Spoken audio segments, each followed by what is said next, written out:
Okay, I'm real pleased to introduce the next speaker, Vic Van Ballenberghe, who's a close friend as well as a long-term associate on Alaska's Board of Game. He and I worked together for many years. He's got quite a career in wildlife field biology, spanning 30 years as a moose and wolf biologist. He's worked all over the state, from the central interior out of Glen Allen to the Denali Park area, Yakutat, and other key places where wolves and bears occur. He's also an author in the Company of Moose. I don't know if you've seen this book, but it's a really comprehensive statement about moose society and moose biology, and a lot of great pictures that he's taken. I was real privileged one time to be able to stand out with him in the middle of the moose clashing one fall.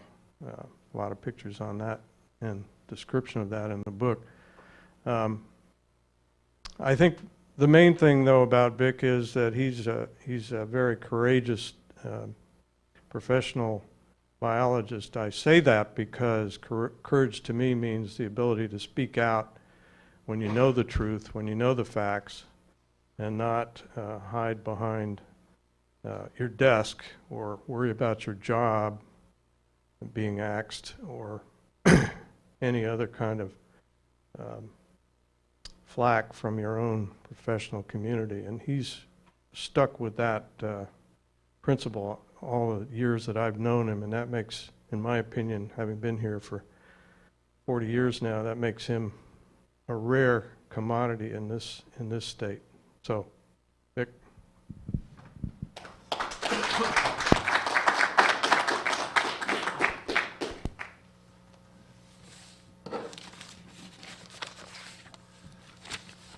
All right, thank you, Joel.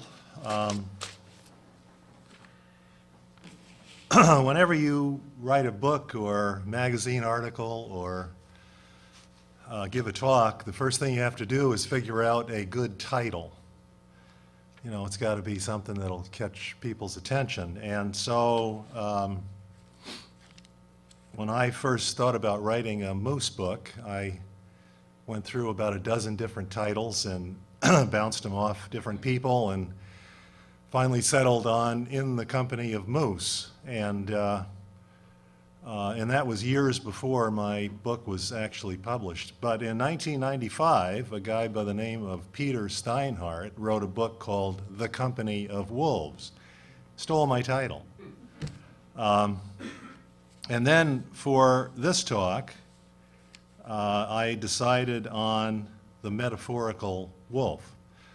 And I made the bad mistake of telling Sherry Simpson that, and she turned in her title before I turned in mine. Now, Sherry is one of the coolest people I know, but she's not nearly as cool as her younger sister, Jessica Simpson, who went into show business. If we had invited her here, we'd really have something. But so anyway, I had to change my title from the metaphorical wolf to the mythological wolf.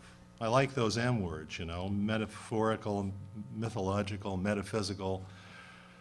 They're all pretty similar. So anyway, what I'd like to do is talk a little bit about wolves and their mythology. And everybody here knows that there is this huge mythology about wolves going back hundreds or thousands of years. And so I'd like to talk about that a little bit, but mostly what I'd like to talk about is how field studies and, quote, science has been able to teach us about what wolves really are and how wolves really live and what their role in the ecosystem is, and to in many ways, counteract some of the mythology and some of the misinformation that applies to wolves. Well, I'd like to start by, you know, this guy Steinhardt stole my title, so I'm going to steal his first paragraph from his book, and I'd like to read that.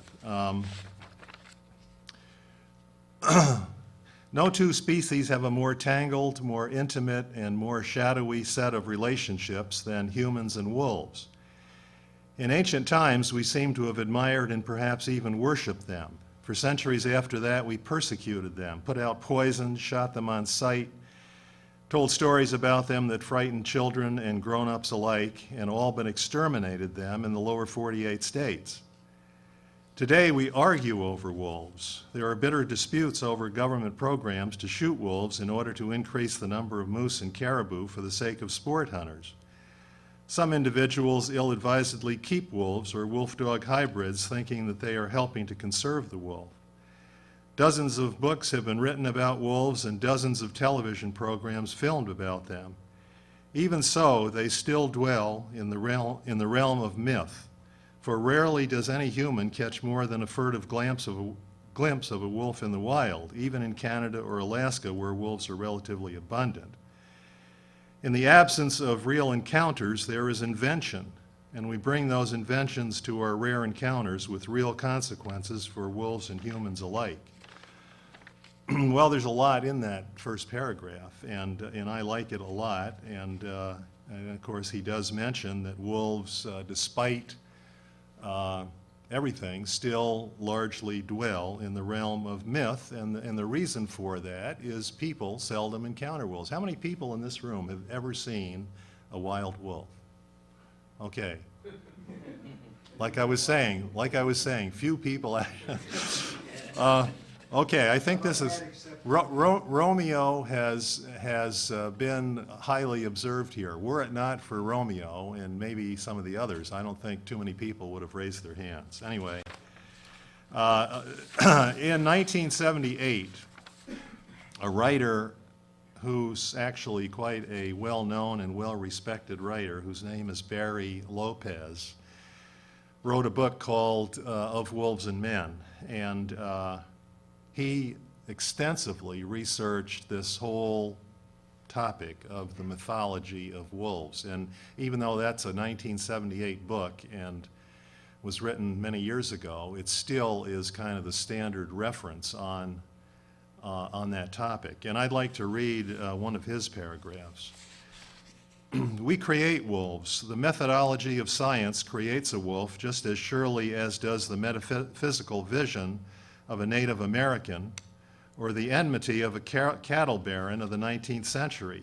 It is only by convention that the first is considered enlightened observation, science, the second fanciful anthropomorphism, Native American attitudes, and the third agricultural necessity, the cattle ranchers. Each of these visions flows historically from man's never-ending struggle to come to grips with the nature of the universe. That struggle has produced at different times in history different places for the wolf to fit.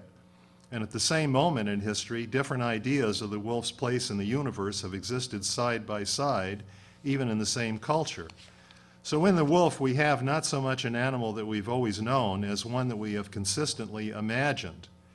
To the human imagination, the wolf has proved at various times the appropriate symbol for greed or savagery, the exactly proper guise for the devil, or fitting as a patron of warrior clans. So these two authors, Steinhardt and Lopez, they talk about wolves dwelling in the realm of the myth. Steinhardt talks about inventing wolves. Lopez talks about creating wolves and imagining wolves, and all of that relates to this huge methodology. Okay, so given the fact that this methodology exists, how have the field studies on wolves over, let's say, the last 50 or 60 years squared with what that mythology has created? In my career, which started as a wildlife biologist in 1967, there has been this huge explosion of studies and knowledge and information about wolves. Prior to that, field studies were pretty rare. There were only a handful of wolf biologists when I started in the late 60s, and only really a handful of studies. Adolph Murray here in Alaska did one of the very first extensive field studies of wolves in what was at that time Mount McKinley National Park. And there were some studies in Canada, and there were some studies in a few other places, but precious little was really known. But the kind of the turning point was a monograph that was published just about the time that I started my career, and that was The Wolves of Isle Royal, written by L. David Meach. And that was a field study on an island in Lake Superior, and Meach spent a lot of time in the wintertime in the backseat of a Super Cub airplane, following wolves and observing wolves and trying to understand how they operated and how they preyed upon moose on that 210 square mile island. And I read that monograph, and I immediately became interested in this whole topic of wolf predation on ungulates. And I was lucky enough to be able to pursue that interest in my career over the years. And so from that time till the present, there's been this huge explosion of field studies. Wolf biologists now are a dime a dozen. 40 years ago, they were pretty scarce, but there's a lot of them today, and many of them have arisen as a result of the Yellowstone transplant to reestablish wolves in the northern Rocky Mountains. But there's been a huge number of studies, many of them here in Alaska, state agency people, university people, federal agency people have all had wolf studies in Alaska over the years, and similar studies in Canada, and some of those have been directly related to trying to assess the impact of wolf predation on moose and caribou and other species. And so let's look at a few things here that are features of wolf biology and behavior and ecology and predator-prey relationships. And some of these are steeped in myth and misinformation, and some of the recent studies have enabled us to clarify that. Okay, well, with regard to the biology and nature of wolves, let me once again turn to Barry Lopez and read something else. This is another paragraph from Lopez's book. Men first took the killing of wolves seriously when they became husbandmen. But because wolves ate the human dead on battlefields and were most often seen in the eerie twilight of dawn and dusk, they were feared not just as predators of stock, but as physical and metaphysical dangers. Folklore made of the wolf a creature possessed. There was a great mystery about the wolf, and a fabulous theater of images developed around him. He was the devil, red-tongued and sulfur-breathed and yellow-eyed. He was the werewolf, human cannibal. He was the lust, greed, and violence that men saw in themselves, and men went like Ahab after this white whale. Again, says a lot about the mythology and how people responded to wolves over the centuries. Okay, well, in terms of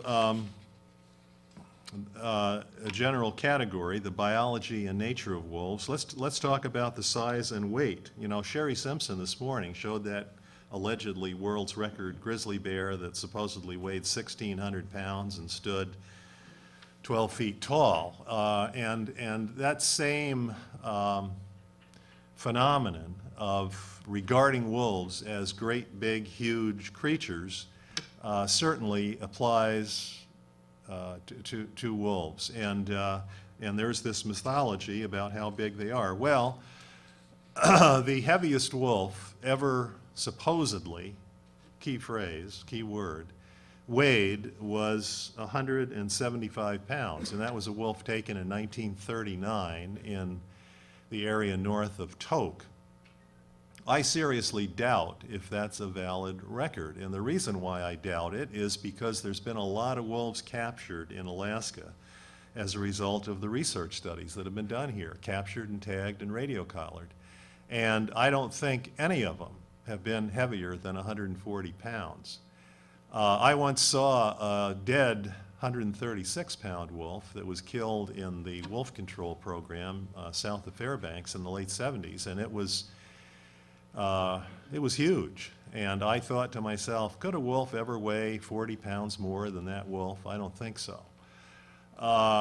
So even the officially recognized heaviest wolf that occurs in the scientific literature, I think, is a questionable record. Could there ever be a 175-pound wolf? Well, I guess there could be, just like there could be a 1,000-pound human being. Have you seen those TV shows where there's this huge, gigantic person that lays in bed and eats all day and weighs 1,000 pounds? But that's the exception, and wolves don't lay in bed and eat all day. They've got to earn a living, and when they do that, they burn up a significant amount of energy. So anyway, it's just another example. You know, you talk to hunters and trappers and ask them how big these wolves are they're catching, and boy, they're big devils, you know, they're 150-pounders. Jim Reardon wrote a book on a guy whose name was Frank Glazer, and Frank Glazer came to Alaska in the 1920s, and he was a market hunter, and he later became a trapper and a federal predator control agent. And Jim Reardon went through his field notes, and Glazer claimed to have known about a wolf that weighed 212 pounds. Not only was it 175, now we've bumped it up to 212. Well, I think the heaviest wolf that ever walked the face of the earth didn't weigh 212 pounds. So anyway, we got that mythology, and we've got some data on wolves that were captured and weighed, and if none of them ever weighed more than 140, I have a hard time believing that there's any out there that are 170 or bigger. Okay, are wolves violent? Well, you know, there's this image that wolves go through the country and they terrorize the moose and caribou and sheep and beavers and people and everything else, and they tear their prey into shreds. And I don't know how many times I've heard this analogy of, oh, you know, these folks that want to protect the wolves, what about those poor little moose and caribou calves out there that get torn to shreds by the wolves? Don't we want to protect them too? Well, I don't know. I guess maybe, but so wolves have this image of being violent and cruel and vicious and savage. Well, those are all human traits. You know, animals really don't have those traits. When a wolf kills an animal, he is killing it for food, and he's going to do it in the most efficient, effective way that he is capable of doing. And, you know, I mean, it's no different than an herbivore pulling up a plant to eat the roots. Is the herbivore cruel, savage, whatever to that plant? Well, we don't look at it in quite the same way. And in truth, the psychology of the herbivore is no more violent and vicious and savage than the carnivore, who has to aggressively pursue and try to kill animals, in some cases, animals that are capable of injuring and killing the predator, and do. What about cannibalism among wolves? You know, are they cannibals? Well, one of the first papers that I ever published as a biologist was about a case where wolves killed other wolves. Back in the 60s, biologists didn't really document that very well, didn't really know about that much, and it was a publishable observation when you found a documented case that wolves had killed and eaten other wolves. And I found such a case when I was working on wolves in northern Minnesota, and I published a little note in a technical journal on it. So yes, on occasion they do eat members of their species, and certainly they kill members of their species from time to time. Wolves are territorial, and they are very aggressive about defending that territory from other wolves. And in some cases, trespassers are caught and killed. And it's a common event. In fact, when the follow-up to Adolph Murray's Denali Park wolf study was done in the 1990s, You know, they radio collared a whole bunch of wolves and they documented how they died, and the single most significant mortality factor of those collared wolves was being killed by other wolves in territorial trespasses. So I guess if we're going to criticize wolves for being cannibals and murderers, that's what they do. What about their family structure? Well, you know, Adolf Murray, when he was all done studying wolves in the field in Denali, wrote this big monograph, and one of the things he said was the single most striking feature of wolves that he observed in the field during his time there in Denali was their friendliness and affection for each other. Wolves do form bonds, they do have mates, they do have a family structure. A wolf pack is basically a family of wolves, parents and, you know, older pups and younger pups, and you probably all know the story on that. And so rather than being these cruel, vicious, savage, violent animals, their family life is pretty similar to people, pretty similar to the way people operate with a family-based structure.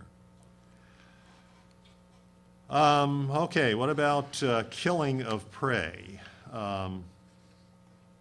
And how wolves operate there.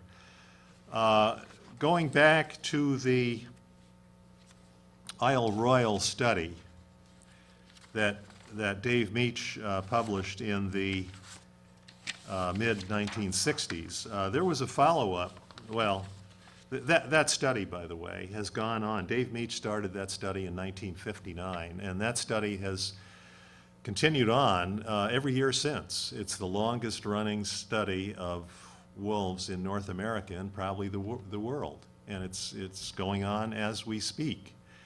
And so a guy by the name of Rolf Peterson did a follow-up, similar study to Meach's, and more intensive, from 1972 to 74. And so between those two studies, they had 6 winters of data where they spent hundreds of hours flying around, observing wolves, trying to estimate the predation efficiency of wolves on moose. Okay, so okay, their data indicated that they observed 180 moose that were detected by wolves. Okay, when the wolves are traveling, you know, they encounter moose, they detect moose, and then one of several outcomes happens. Either they follow up in detecting that moose by approaching it and confronting it and or chasing it, or they superficially encounter that moose and decide that they're not going to pursue it and they go elsewhere. So of those 180 moose that were actually detected, the wolves tested 115. Okay, and so what is tested? Well, tested is either they confronted the moose, which stood its ground, and they circled around it and attempted to attack it in whatever, you know, they confronted it, or the moose ran and they chased it, and subsequently they caught up with it, and the moose then stood its ground, and they again attempted to kill it. So, of these 115 moose that were tested, only 7 were killed. Okay, a predation efficiency of 6%, 7 out of 115.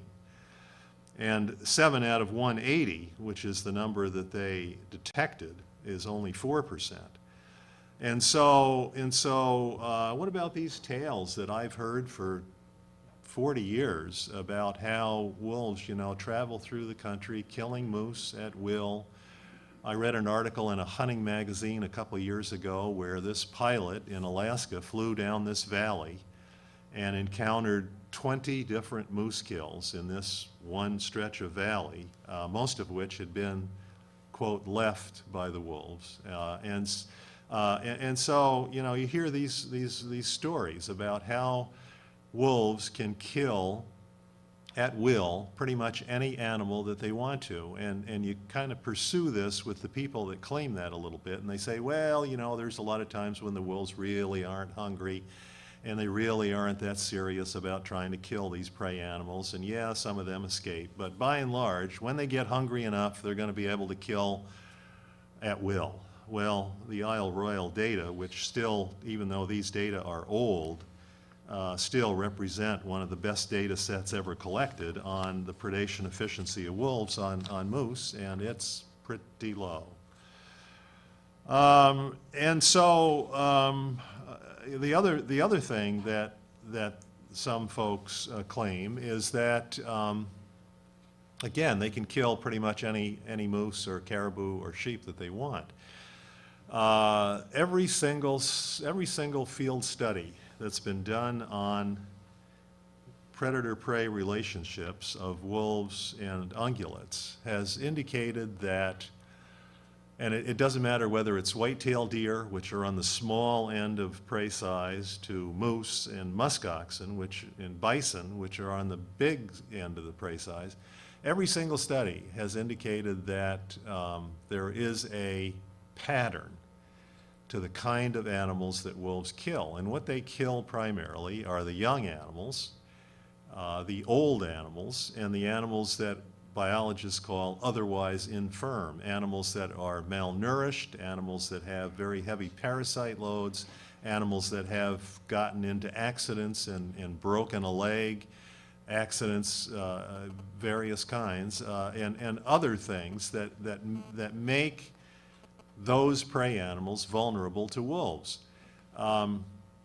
Moose, for example, between the ages of 2 and 10, are virtually immune to wolf predation.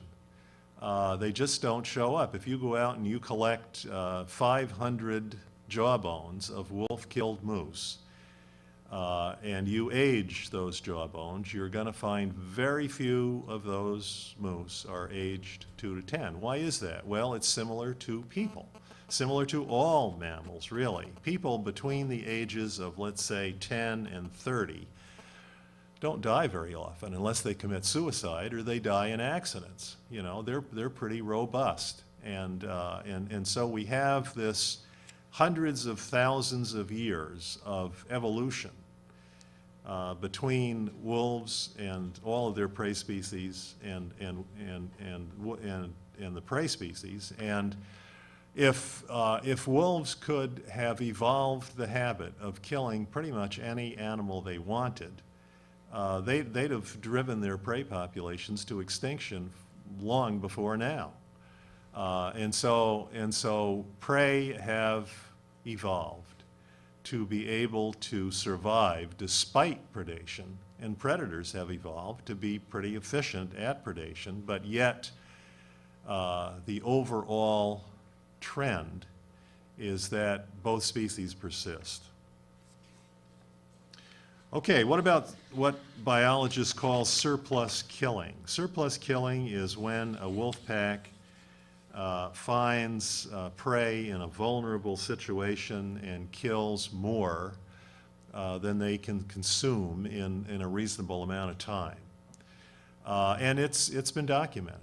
It's been documented on the caribou calving grounds, for example. When caribou calves are first born, and for about the first week or 10 days, they are very vulnerable to wolf predation. Beyond that, they can outrun a wolf. Doesn't take them very long, but that first week, 10 days, maybe 2 weeks, they are highly vulnerable. And there have been recorded field observations where wolves have gotten onto a large concentration of caribou on the calving grounds, and they have killed large numbers of caribou calves.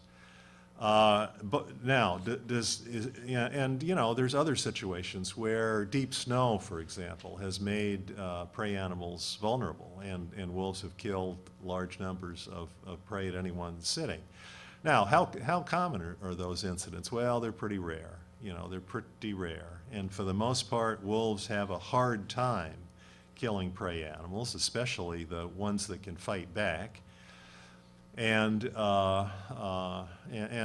even when they do engage in surplus killing, it's kind of like me going to the grocery store to buy a loaf of bread. You know, I can buy one loaf of bread and go home and eat it and come back a couple days later and buy another loaf. Or I can buy 10 loaves of bread and put 9 of them in the freezer and feed off of those over the next 3 weeks.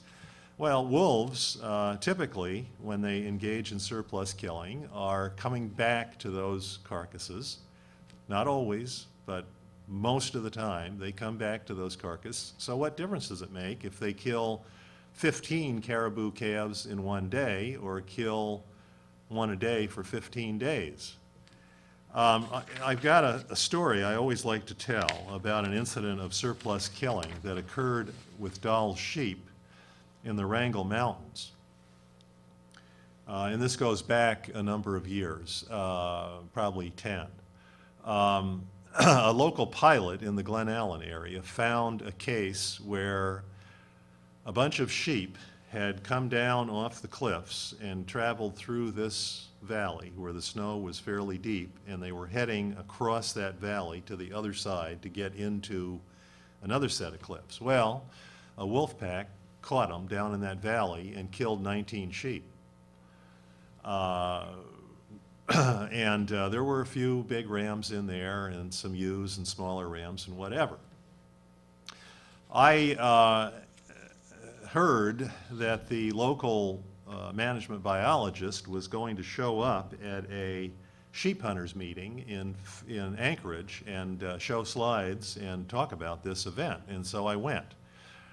And so here's this room with 150 sheep hunters, and all of a sudden on the screen are these pictures of these big rams, you know, that are dead and partially eaten.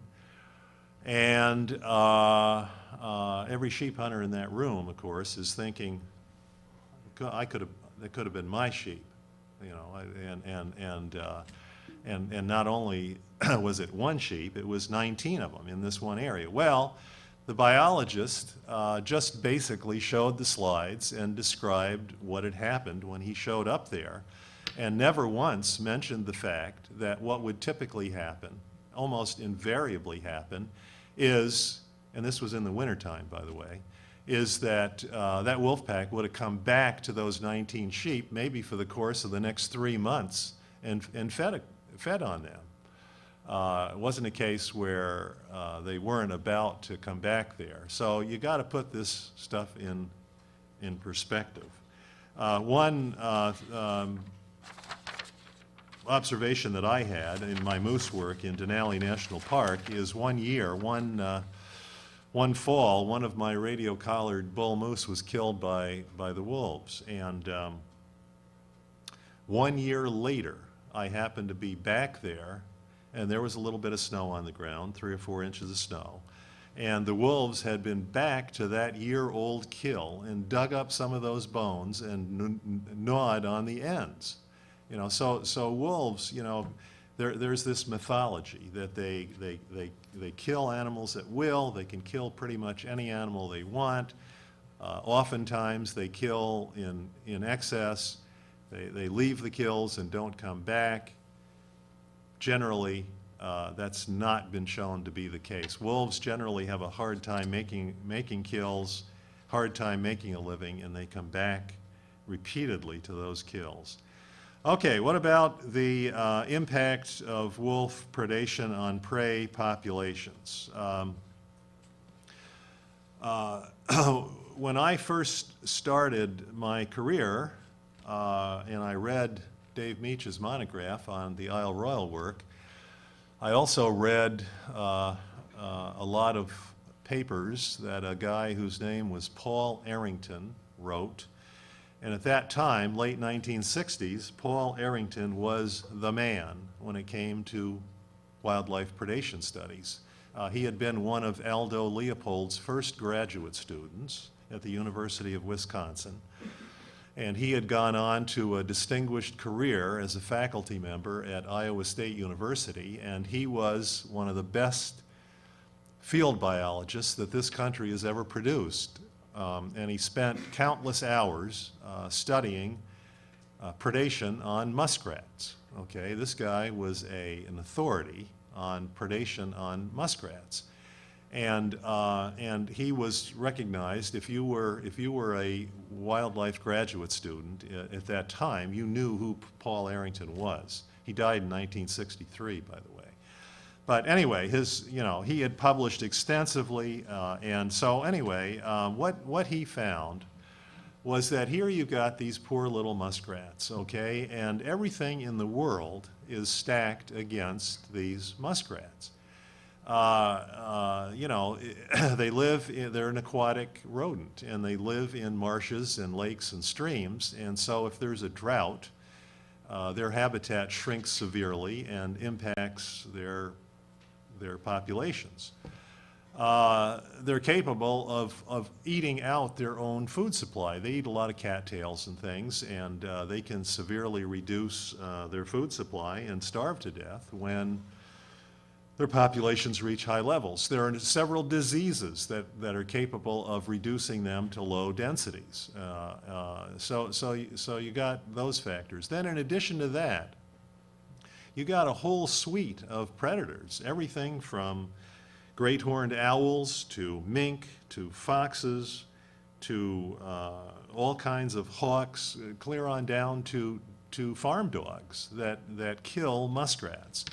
And so when Arrington started his studies on muskrat predation, trappers told him, well, the main problem that we have with muskrats is, and the reason why there's not more of them, is because the mink are killing them to excess. So Arrington set about studying whether or not that was the case. And what he found was that we got all these factors, all these limiting factors, drought, food supply, disease, predation, etc. They all act to limit those muskrat numbers. And any one of them can be predominant at any one time. But no single factor, whether it's any one of those, is the reason why we don't have more muskrats to trap. And another thing he found was that every year, the muskrats reproduce in the spring and summer, okay? They go into the fall, and muskrats have this high reproductive rate. One female muskrat can have several litters, and so these populations can grow greatly from spring to fall. And what Arrington found was that every year there's a certain fraction of the muskrat population that's going to die, okay? And that's true for any wildlife population, but it's especially true and striking for muskrats. And he called them surplus animals. And these are animals, not only are muskrats subject to all these other limiting factors, they're also territorial. And they defend their territories, and there's this social structure, and they fight a lot. And they drive animals out that aren't well situated or that aren't dominant. So every year you got this population segment of muskrats that are going to die by the time the following spring comes. And it doesn't matter if they're eaten by a mink or they try to set up shopkeeping in a place where they freeze out in the wintertime. It's another factor I forgot to mention. Periodically there's cold winters and no snow. The marsh freezes to the bottom and all the muskrats die. Well, in the marginal habitats that happens fairly. So anyway, Arrington, he called that compensatory mortality, okay? It doesn't make any difference if that muskrat dies from being killed by a mink, or it's run over by a car, or an owl gets it. Doesn't make any difference. It's going to be dead by the time spring comes because it's trying to survive in marginal habitat and it's not going to make it. Well, anyway, some of those same principles apply to wolves and moose. We know that some of the predation on moose and caribou is truly compensatory, and that some of those animals are not going to survive. I mean, moose calves, for example, I've done quite a bit of work in trying to assess the survival of moose calves. And at best, I mean, if you have no predators, zero predation, at best, only about 50 to 60% of the moose calves that are born are going to survive. And the remaining 30 or 40%, 40 or 50% are going to be dead from a variety of other factors, whether they drown, whether they get stepped on by the mother and injured, whether they have congenital problems, whatever, they're going to be dead.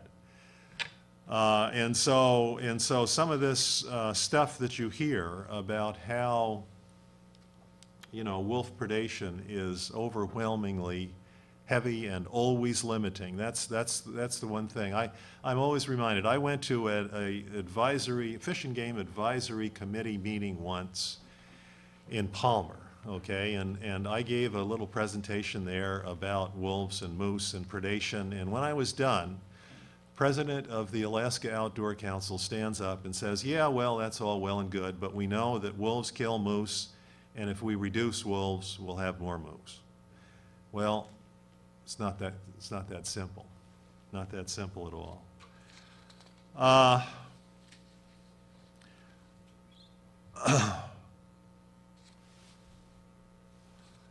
Okay, let's see.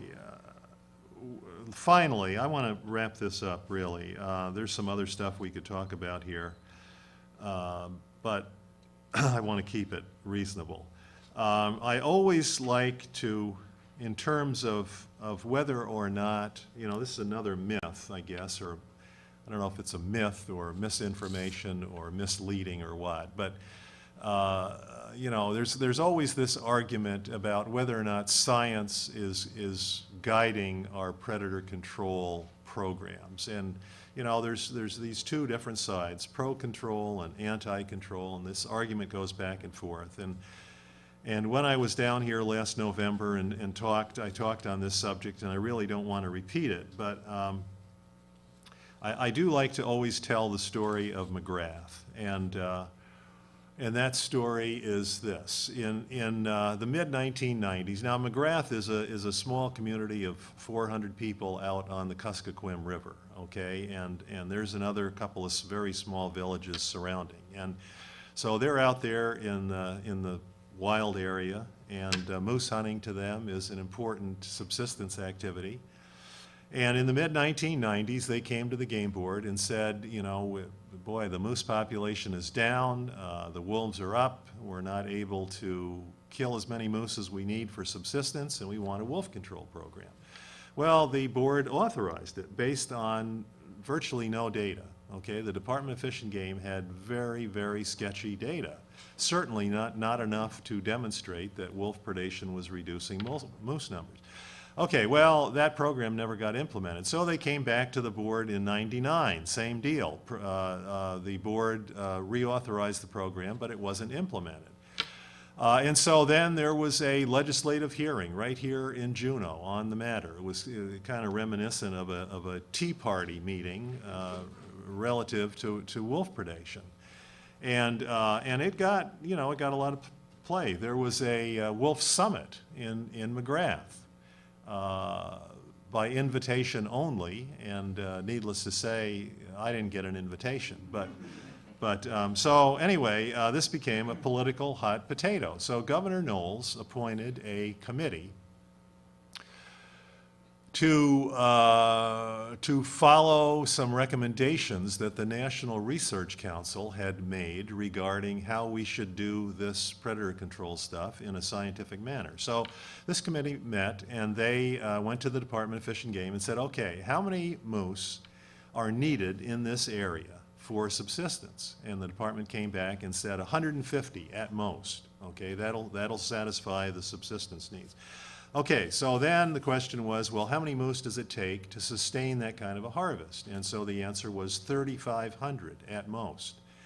And then the question was, well, how many moose do we have out there? Well, the department said, well, we really don't know, but we think 850. Okay, 850 moose. We need 3,500. The only way we can get there is to kill off a bunch of wolves, and so okay. So the committee went to the board and with this proposal, and the board adopted it, and again, there was a delay in implementing it, but finally, following year, the Department of Fish and Game went out there and did a reliable, accurate, proper moose census. And guess what? 3,600 moose were found to be in that area.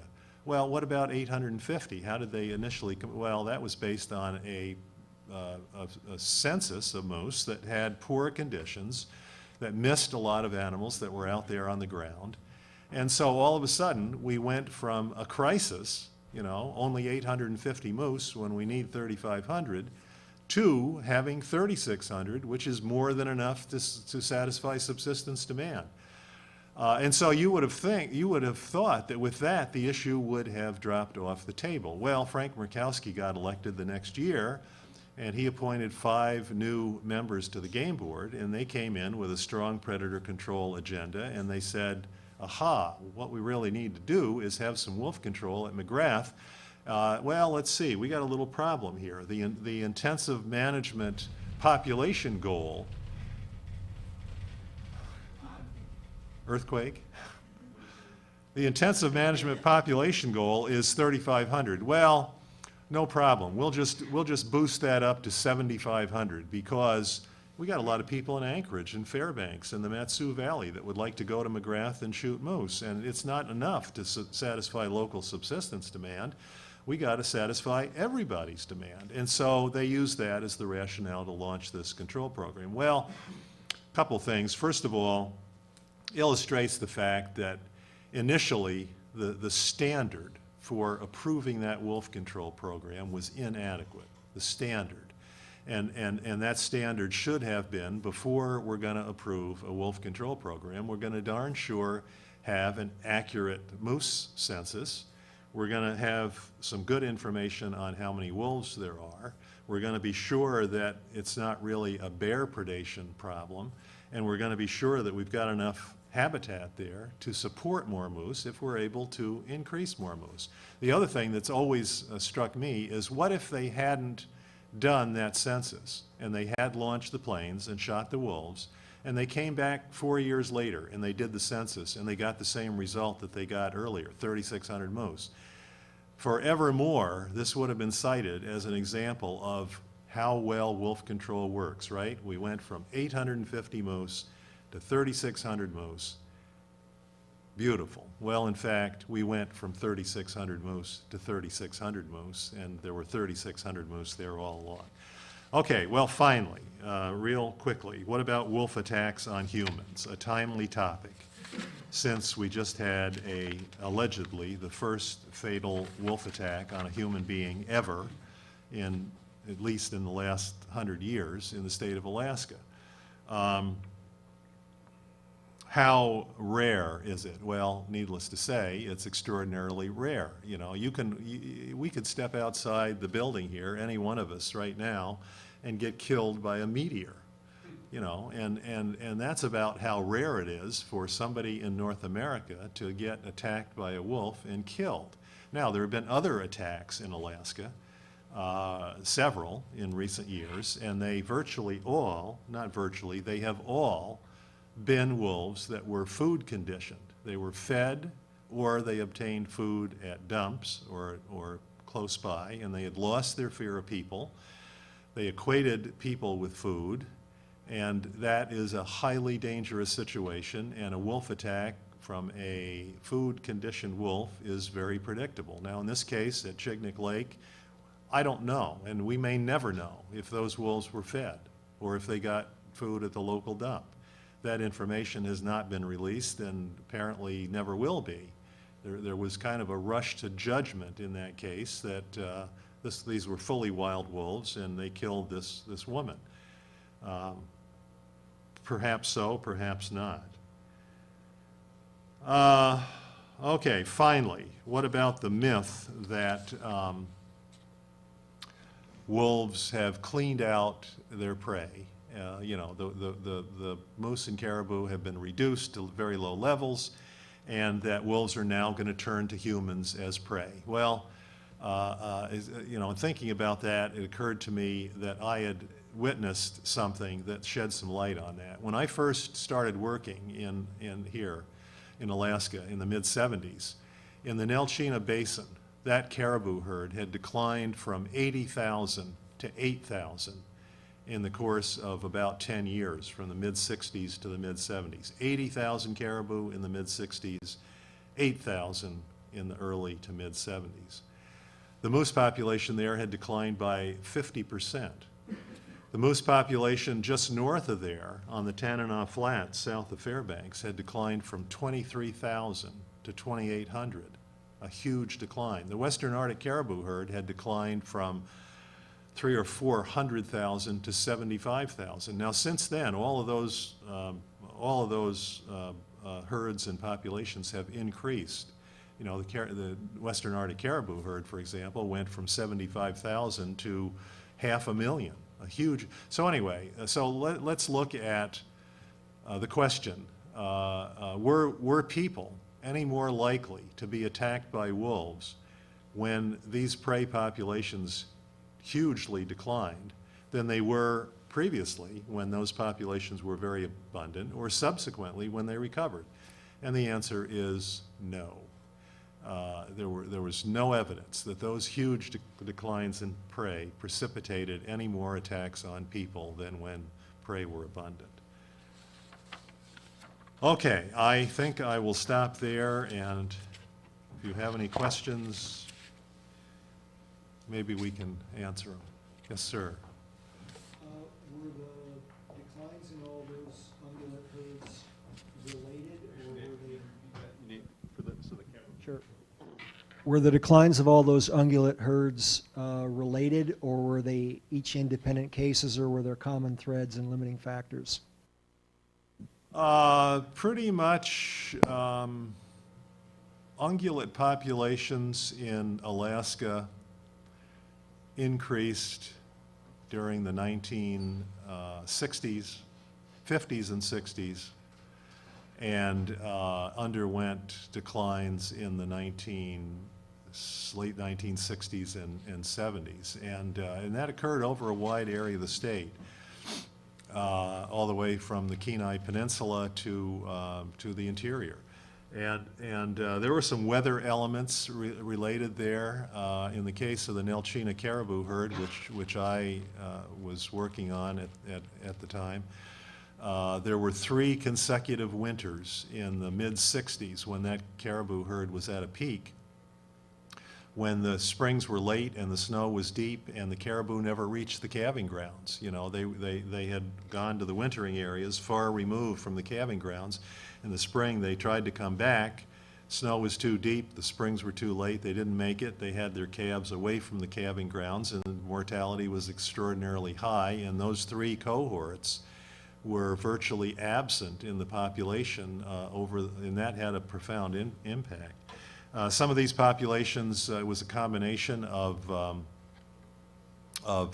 bad winters and heavy hunting. The Tanana Flats moose population had heavy harvests of cows in the late 60s and early 70s, and that contributed to the decline.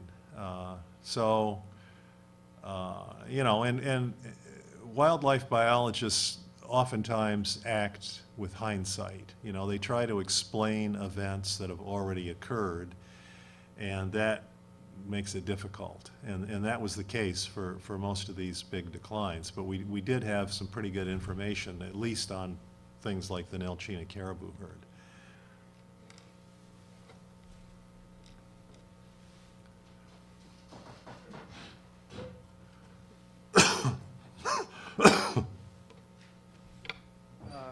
On your last topic, Vic, obviously when an incident like this happens, or even something lesser like dogs being taken around the community, I switched it off on you, I'm sorry. Go on. When these incidents happen involving communities and wolves, or if a human is approached, or in this case, the Chignik wolf, it fans a paranoia, which is used by certain elements, certain people in Alaska to try to advance their own agendas. So it's a pretty serious development. Do you think there's any way to get to is there any way to really get this full investigation, this full police report to shed light on this incident. I know you were involved in the Yakutat, looking at the Yakutat case of the boy that was bitten, but I mean, surely there's some way that the public can get to the bottom of this so that it's not used in the wrong way. I don't know if there is a way. First of all, you know, and I just know what I've heard, okay? I didn't have any firsthand involvement other than, as you mentioned, in the Icy Bay case, that wolf was actually a wolf that we radio collared in our study of wolves on the Copper River Delta, and it moved to Icy Bay and injured that boy after it had been fed and food conditioned. But in the case of Chignik Lake, all what I know is what I've heard. And here are some impressions. First of all, it seemed to me that the scene was obliterated by the local people before anybody could get there and do a professional examination of what the evidence was there. And so that's unfortunate, and of course, you know, that's irretrievable. Can't go back and resurrect that scene. Secondly, just on the basis of rarity, somebody like me is always going to say, well, wait a minute, you know, was this another example of food-conditioned wolves or not? Just simply because, I mean, if something hasn't happened in the last 100 years, it's pretty unlikely that it's going to happen. Could it happen? Of course. You know, like I said, you could step outside here and be killed by a meteor. It could happen, but it's unlikely that it's going to happen. And so I would really like to know, and I don't know if that information is part of the record or not. Third, you know, the autopsy results. The autopsy, it seemed to me, was done quickly, and the results were released quickly. And I read something about, you know, they were going to do some measurements based on the tooth patterns of wolves and to see if the bite marks could be related to these tooth measurements. Well, large dogs have tooth measurements very similar to wolves, and again, it's just sheer speculation on my part, but I can envision a case where, and we do know that dogs frequently injure and sometimes kill people. And just in the realm of speculation, I suppose it's possible that this young woman could have been attacked by a large dog or more than one dog and killed, and wolves came along and scavenged the body. I don't know. But your point is well taken, that it certainly be well to know all the details and to be able to separate fact from fiction and try to get to the bottom of it.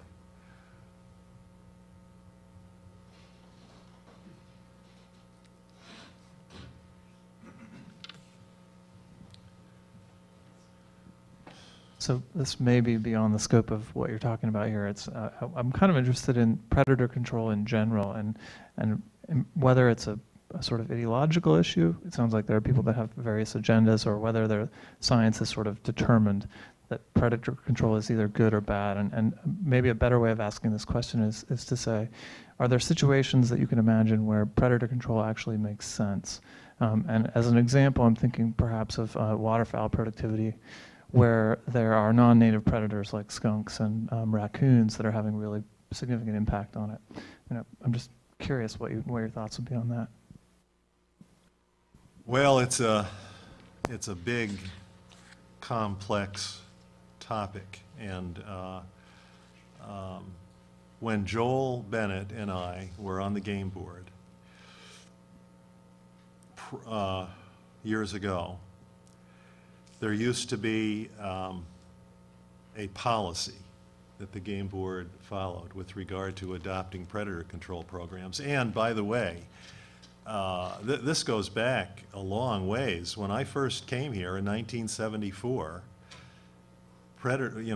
wolf control was no less a public policy issue then than it is now. In fact, it was in some ways a bigger issue, and we had helicopter shooting programs in the 70s, and so this has been going on for a long time. But back in the earlier days, the game board's policy was to treat predator control not as a routine management tool, but rather as an emergency measure.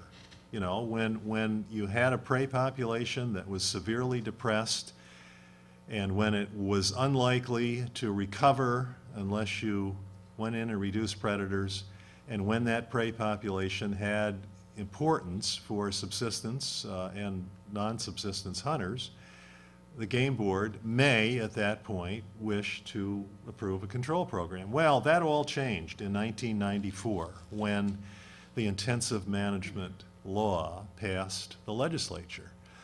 And the intensive management law resulted from dissatisfaction from the hunting interest groups that there wasn't more predator control going on. They wanted lots of it, and right now, and so the legislators, you know, weren't just sitting around the water cooler one day and said, hey, we ought to have an intensive management law. That would be a good deal. It was lobbied for and pressured, you know, by the hunting interest groups. Well, what the intensive management law says is that we're going to restore these depleted populations to former levels of abundance. And they don't define depleted. And the game board has never defined depleted. And so what the game board has done is to go around the state and for virtually every population of moose and caribou and sheep in some cases, they have arrived at population and harvest objectives. And in many cases, those were based on previous historical highs, you know, and those highs were clearly not sustainable, and they're likely unattainable now. I mean, if they were sustainable, we'd still have them. There's a reason why those populations declined greatly. So anyway, the trigger now for wolf control need only be that a population hasn't met its population and harvest objectives. And if the game board, as they did, set these objectives high, it sets us up for perpetual routine predator control that is never ending, you know. It can occur whether the prey population is high, low, or in between. Now, the latest twist on this is just a couple weeks ago at the latest board meeting, there was a proposal for yet another predator control program, wolf control program, in the Holy Cross area. And so here we have the latest version of this. That moose population is relatively high, you know, and in fact you can argue that it's already met its intensive management population goal, and I have argued that.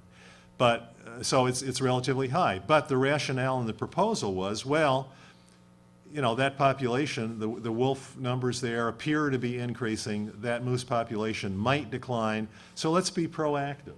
Okay, wonderful word, right? When I used to work for the government, they used that word all the time. Let's be proactive. Has a real, you know, professional sound to it. And let's be proactive, and let's go in there and kill a bunch of these wolves now before there's a predation problem. Well, that's a whole new wrinkle on this issue, and I think it's frightening as hell. I mean, this stuff has spiraled out of control, and when you get to that point, I mean, if that's going to be the standard, virtually every moose and caribou population in interior Alaska might decline at some point in the future due to predation. And so let's have wolf control everywhere. It's scary. I mean, it's truly scary.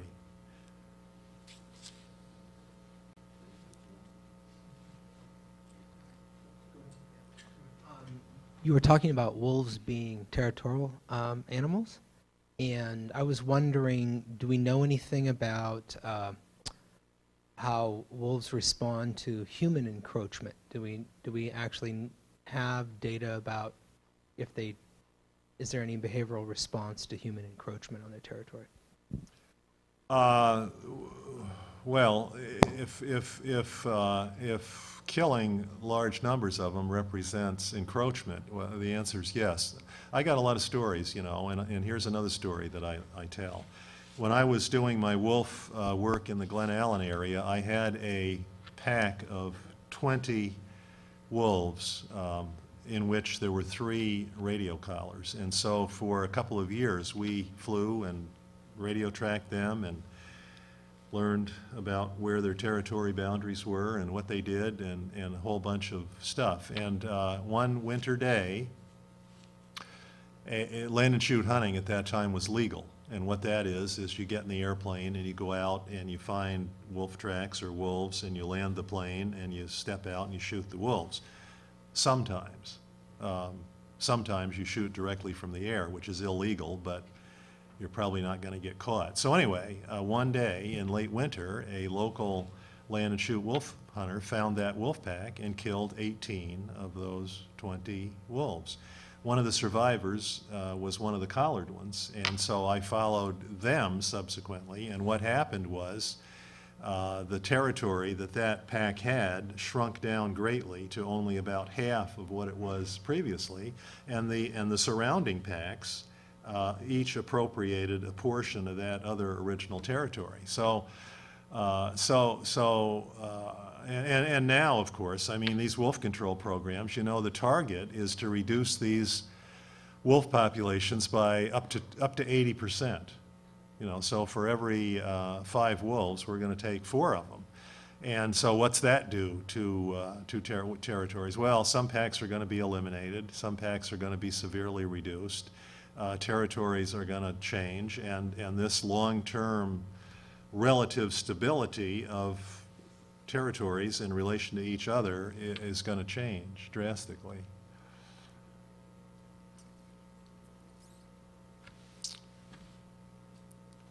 So Vic, how do you account for the fact that given the dubious nature of the efficacy of predator control programs as you laid out, why is it that more biologists within ADF and G don't speak out?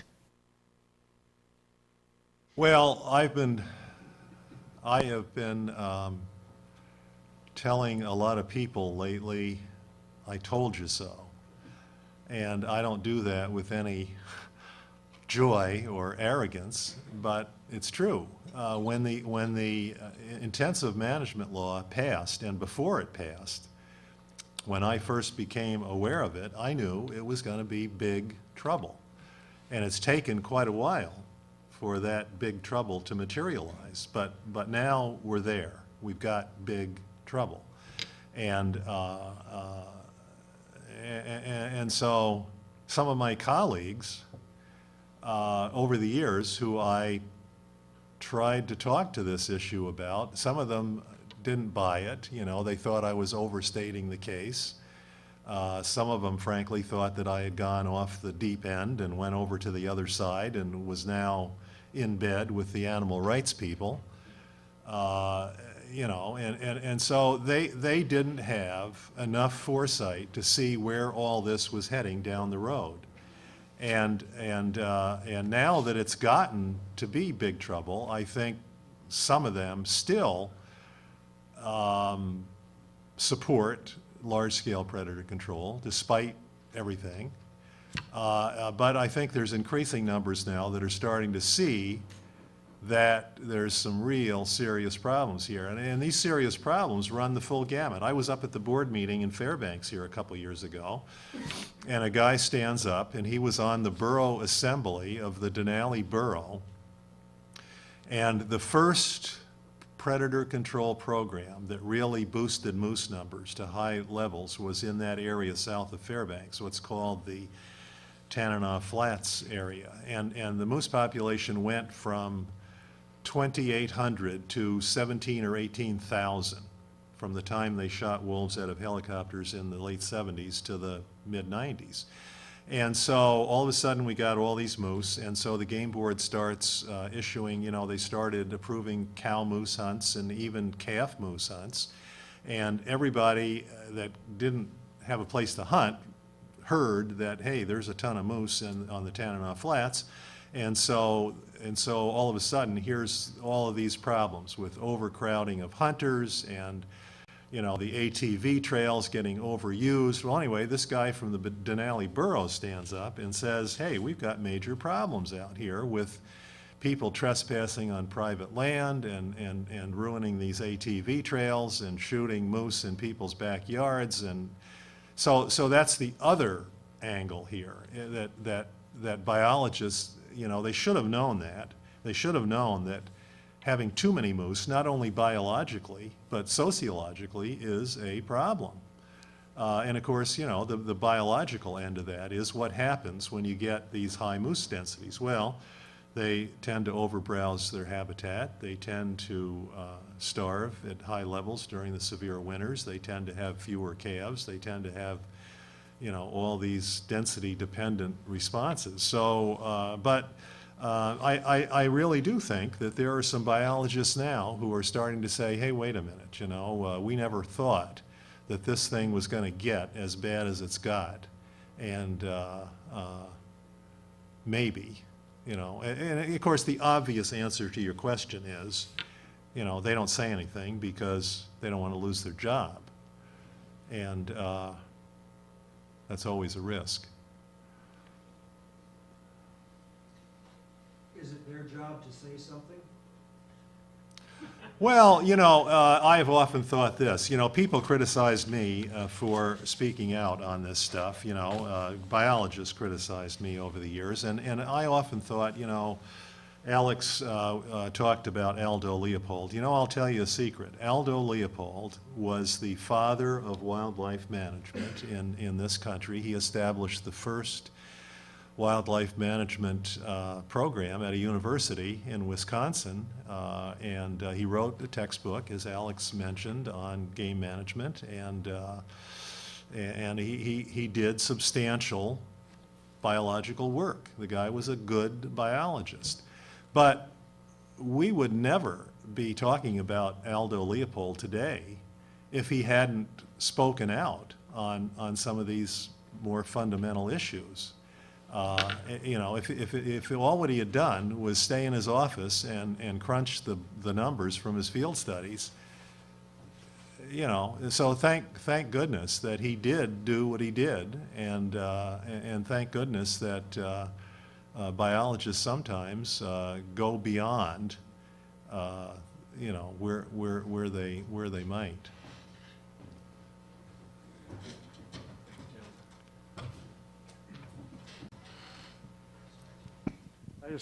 Vic, I just can't help but ask one last question.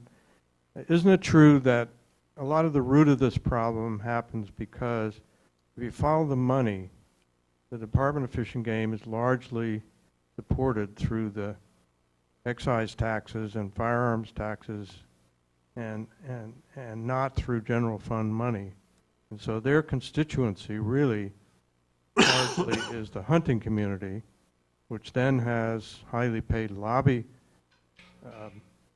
elements as well as many groups out for their interests. So when somebody within the department bucks the system too much with regard to increased hunting opportunities, there's trouble. So it's, you know, perhaps the system about how the department is funded should be changed. And this is all across the country, isn't it? Yeah, but you know, we're kind of unique up here in some ways. I mean,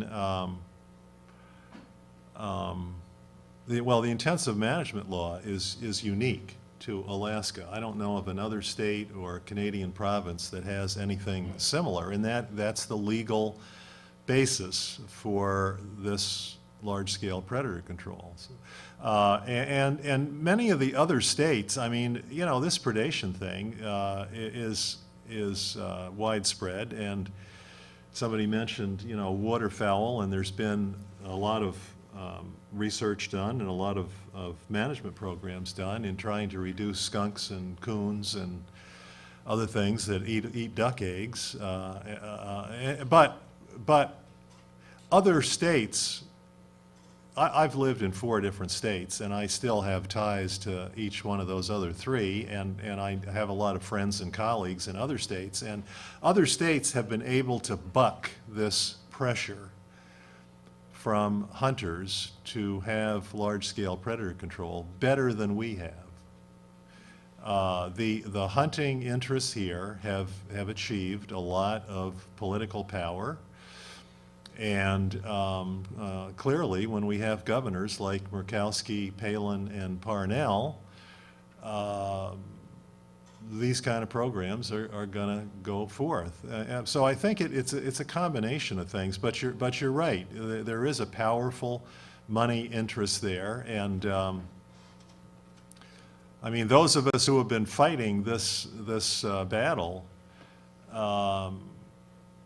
I'm always reminded that, I don't know if they still do, but at one time, the Outdoor Council had a lobbyist that was over there at the Capitol every day of the legislative session.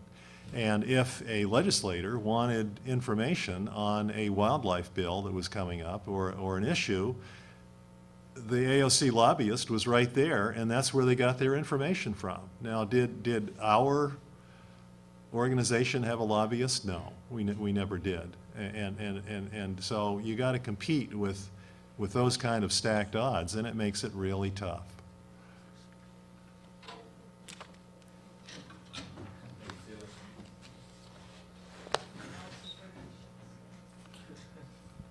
We've got about 13 minutes. Since you were instrumental in helping people realize that bears also kill moose calves and caribou calves, now we have these predator control areas where it's known there's a multi-predator control system, but are there any studies at all that help biologists or managers sort out who's killing what, when, and the most? So in McGrath, they are getting rid of black bears and wolves. And I think they have a brown bear baiting program going on there too, experimental. So how are they figuring out who's doing what to whom? Well, yeah, there have been some pretty good studies. The work that I was doing in Glen Allen years ago, starting in 1975, at that time, the total focus was on wolves, and nobody said or knew or claimed that bear predation could be a significant limiting factor of moose or a significant mortality factor on moose calves. And so we collared a bunch of moose and some wolves, and we went out there and radio tracked them from the air. And the first thing that I noticed was, I had a lot of radio collared moose cows out there, and they had calves, and we flew sometimes every day during the calving season. And the first thing I noticed was that in the majority of cases, when we could determine what killed those young moose calves, it was bears. Now, in Denali, I followed up that work with my Denali studies later. And what we found there was, of the moose calves, we studied that problem specifically for 5 years. And what we found there was that for those cases in which we knew what killed the calf, sometimes you don't. You show up and there's a dead calf, and other times the field signs will tell you. But anyway, for those cases in which we knew what killed those young calves less than 6 weeks old, 51% of them had been killed by bears, 6% by wolves, so clearly there. Now in McGrath, which you mentioned, again, in 1999, 2000, nobody,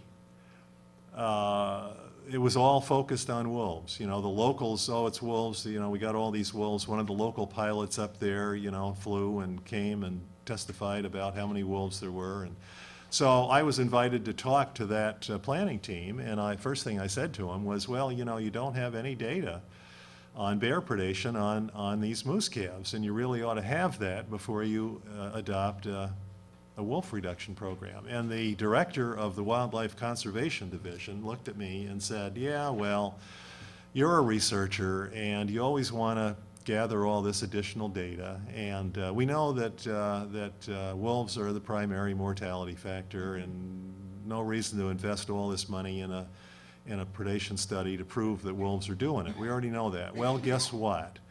When the final plan was developed, part of it was a black bear and a brown bear translocation effort. They went out there during the calving season, they darted all these bears, they put them in planes, they flew them a couple hundred miles away.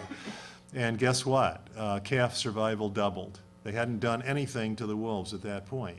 And so clue number one, that bear predation was more important. So the bottom, you know, and there's been a lot of other studies. There've been a ton of moose calves that were from 1 to 7 days old that were collared with little tiny collars and followed, and you know, their mortality sources were determined.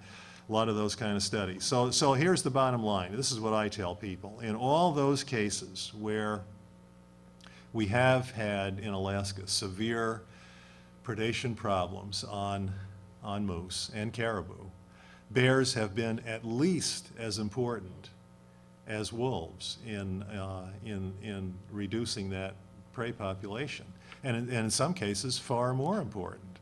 Now, okay, what's been the response to that? I am horrified to say that now the focus is on bears, and so what are we doing? You know, we go into Unit 16, and all of a sudden, you know, we've never allowed people to shoot cub bears or sows with cubs. All of a sudden, hey, that's fine, you can do that. We've never allowed baiting all through the summer when people are out there picking berries and fishing and are apt to run into a bait station and get mauled. So, okay, so that's okay. We're going to run the baiting clear through from April to October. We've never allowed hunters of any kind to be transported by helicopters. I remember a couple cases where some sheep hunters in the Chugach Mountains on at least one occasion got stranded when a glacially dammed lake drained where they had landed with a float plane, and the proposal was to rescue them with a helicopter, and the answer was no. You know, it's flatly prohibited. You cannot transport hunters with. So now it's legal to transport bear hunters to bait stations with helicopters. So and then okay, so the game board is saying, well, what can we do? What can we do to kill more bears? Well, we can reclassify black bears as fur bearers and let people trap them and sell hides and claws and skulls, and maybe that'll encourage people to kill more bears. And then now, this 2 weeks ago at the board meeting in the interior, I'm not real sure exactly what they did, but they're changing the classification of bears. Somebody's got a harebrained idea that you know, we need to re-examine this issue of grizzly bears and brown bears, and somehow there's an angle there where they can kill more bears if they do that. But let's allow snaring of brown bears. You know, this foot snaring thing in Unit 16, that's another new practice. We never allowed people to snare. So anyway, I feel guilty having encouraged the managers to consider that bears are a significant predator, because now the bears are suffering the brunt of that. I mean, it's crazy. But are they doing any good monitoring? In my opinion, no. None of these programs. You know, my big thing, and what I've said till I'm tired of it, is the fundamental issue is that we do not have, and we are not required to have, adequate biological standards for justifying, implementing, monitoring, or evaluating any of these predator control programs. And I alluded to that with that McGrath example. We didn't have the standard, and still don't have the standard, that before you launch a wolf control program to benefit moose, you better have an accurate, reliable census on moose and good estimates of wolf numbers, and some link that establishes that predation is the cause. You know, this is not rocket science. I mean, any eighth grader could probably tell you that, you know, you need to approach predator control the same way you approach any problem, whether it's fixing an automobile or a medical diagnosis. I mean, if you went to a medical doctor and you said to him, hey, I've got this pain in my belly, and he said, okay, let's go to the operating room. I'm going to take out your appendix. You know, you'd say, what? Wait a minute now. You know, maybe it's not my appendix.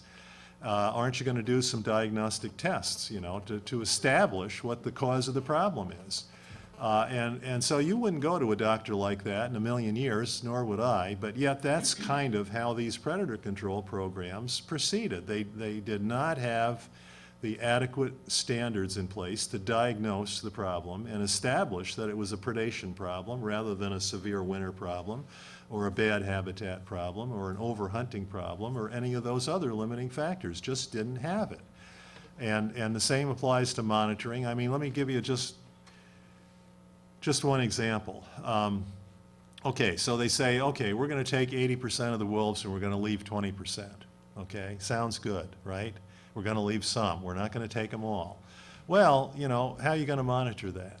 Well, these control programs run until late spring, and by the time they're over, the snow has largely melted, and so you can't go out there and do a aerial survey, which is the way you estimate how many wolves are there. And so, and furthermore, the public take, in addition to the control take, is not required to be presented and the data obtained until 30 days after the trapping season closes. So, you know, it sounds great to say we're going to leave 20% of the wolves, but there's no effective way to monitor that. It's all pretty pathetic, right? I mean, am I unique in thinking that we've sunk to new lows? I don't think so. It's bad. Thank you very much.